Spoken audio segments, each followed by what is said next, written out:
January 1 new year night 12 மணிக்கு எல்லாரும் பட்டாசு வெடித்து சந்தோஷமாக செலிப்ரேட் பண்ணிட்டு இருக்காங்க. ஆனால் நான் மட்டும் அன்னைக்கு 10க்கு 10 சந்தில் மாட்டிக்கிட்டேன்.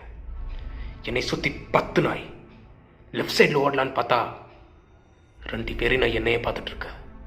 சரி, ரைட் சைடில் ஓடலான்னு பார்த்தா 3 சோரி நாய் என்னையே பார்த்துட்டு இருந்துச்சு. சரி, ஸ்ட்ரைட்டாக ஓடி தப்பிச்சிடலாம் அப்படின்னு பார்த்தா அங்கே 2 நாய் என் கீழேயே பார்த்துட்டு இருக்கு. என்ன பண்ணுறதுன்னு ஒன்றும் புரியல. சரி, பேக் சைடில் குதிச்சு ஓடிலான்னு பார்த்தா அங்கே 3 நாய் என் பண்ணையே பார்த்துன்னு இருக்கு. வசமாக மாட்டிக்கிட்டேன். என்ன பண்ணுறது? யோசி யோசி யோசி. அப்போ தான் எனக்கு ஒரு யோசனை வந்துச்சு. என் பாக்கெட்டில் ஒரு டைகர் பிஸ்கெட் பாக்கெட் இருந்துச்சு. அதை எடுத்து ஆளுக்கு ஒரு பிஸ்கெட் துண்டை போட்டு ஓடிலான்னு பார்த்தேன். ஆனால் அதில் 7 துண்டு தான் இருக்கும். என்னை சுற்றி 10 நாய்.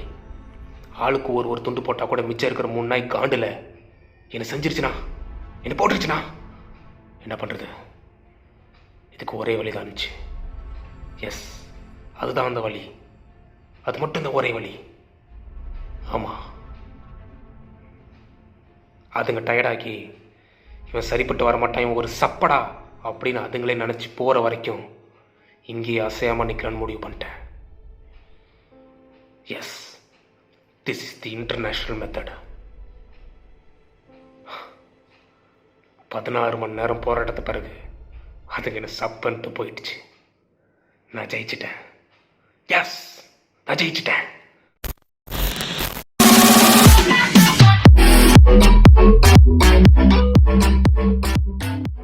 எல்லாருக்கும் வணக்கம் அண்ட் இனிய புத்தாண்டு நல்வாழ்த்துக்கள். என்னோட நியூ இயர் ஸ்டோரி கேட்டிருப்பீங்க. ரொம்பவுமே மோசமா இருந்தது. ஆனா உங்களுக்கு இந்த புத்தாண்டு இனிய தொடக்கமா இருக்கும் அப்படின்னு நம்புறேன். டைப்ஸ் ஆஃப் டாக்ஸ் இந்தியாவை பொறுத்த வரைக்கும், இல்ல வேணாம், அது நம்ம பக்கத்து நாடு தமிழ்நாடை பொறுத்த வரைக்கும் ஆளே இல்லாத ஏரியால கூட இந்த நாய்களோட ஆதிக்கம் ரொம்பவுமே அதிகமா இருக்கும். எங்க ஏரியால பாத்தீங்கன்னா நாய் வளர்க்குற வீடு 2 தான். ஆனா எங்க ஏரியாவை சுத்தி 250 நாய்கள் இருக்கு. அதுல 10 நாய் என்ன டார்கெட் பண்ணிருக்கு. அதுங்கள்ட்ட தப்பிக்கவே நான் டெய்லியும் ஒரு ஸ்கிரிப்ட் ரெடி பண்ண வேண்டியதா இருக்கு. அது மட்டும் இல்லாம இந்த கத்திப்பட விஜய் மாதிரி எக்ஸ்பயர் ஆன மேப்பெல்லாம் தூக்கி தலையில உட்காந்து பாத்துன்னு இருக்கேன். சரி, அதை விடுங்க, அது ஏன் பிரச்சனை. இன்னும் 5 வருஷத்துல தமிழ்நாட்டுல பாத்தீங்கன்னா இந்த திருநாய்கள் எல்லாம் கூட ஓட் லிஸ்ட்ல சேர்த்துருவாங்க போல. ஏன்னா மனுஷங்களை விட தமிழ்நாட்டுல இந்த நாய்களோட இனப்பெருக்கம் அசூர வளர்ச்சியில இருக்கு. அது மாதிரிதான் எங்க தெருவுல ஒரு நாய் இருக்கு. அந்த நாய் பேர் பாத்தீங்கன்னா அண்டர்டேக்கர். அந்த அண்டர்டேக்கர் என்ன பண்ணுவான் அப்படின்னு பாத்தீங்கன்னா, நான் போகும்போது வரும்போதெல்லாம் அப்படியே முறைச்சு பாத்துக்கினே இருப்பான். இதுக்கே நான் அண்டர்டேக்கர்னு பேர் வச்சேன் அப்படின்னு பாத்தீங்கன்னா, பிரெஸ்லிங்ல வர அண்டர்டேக்கர் மாதிரி இந்த முடியெல்லாம் மேலெல்லாம் தூக்கின்னு ரொம்ப பயங்கரமா இருப்பாப்புல. அதனாலேயே அந்த நாய்க்கு நான் அண்டர்டேக்கர்னு பேர் வச்சேன். அந்த அண்டர்டேக்கர் ஒரு நாள் என்ன பண்ணான் அப்படின்னு பாத்தீங்கன்னா, நான் யதார்த்தமா ரோட்ல நடந்து போயிட்டு இருந்தேன். திடீர்னு பார்த்தா முன்னாடி அண்டர்டேக்கர்.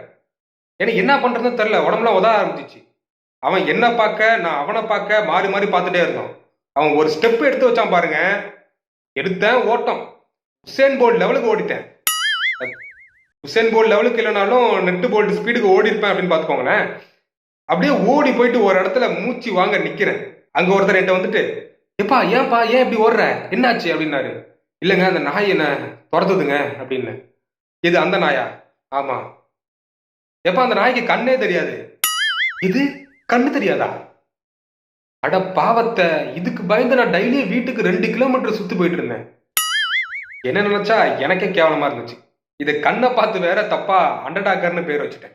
இந்த பேய் வந்தா கூட நான் ஃபேஸ் பண்ணிடுவாங்க. ஆனா இந்த நாய் வந்தா நடுங்கிருது. இதுல பாத்தீங்கன்னா இன்னொரு ஹைலைட்டான விஷயம் இருக்கு, சொல்றேன் கேளுங்களேன். இந்த சும்மா தெருவுல சுத்திட்டு இருக்கிற தெருநாய் சொறி நாய் எல்லாம் கூட்டு போய் கருத்தடை பண்றேன், அதாவது ஃபேமிலி பிளானிங், ஆமா குடும்ப கட்டுப்பாடு பண்றேன் அப்படின்னு சொல்லிட்டு எல்லாமே ஆபரேஷன் பண்ணி தெருல விட்டுறாங்க. முன்னாடி 2 குட்டி போட்டுட்டு இருந்த நாய் இவனுக்கு என்னமோ ஒரு மெடிக்கல் மிராக்கிள் பண்ணி ஒரு 7 குட்டி போடுது. எப்பேற்பட்ட மெடிக்கல் மிராக்கிள் பாத்தீங்களா?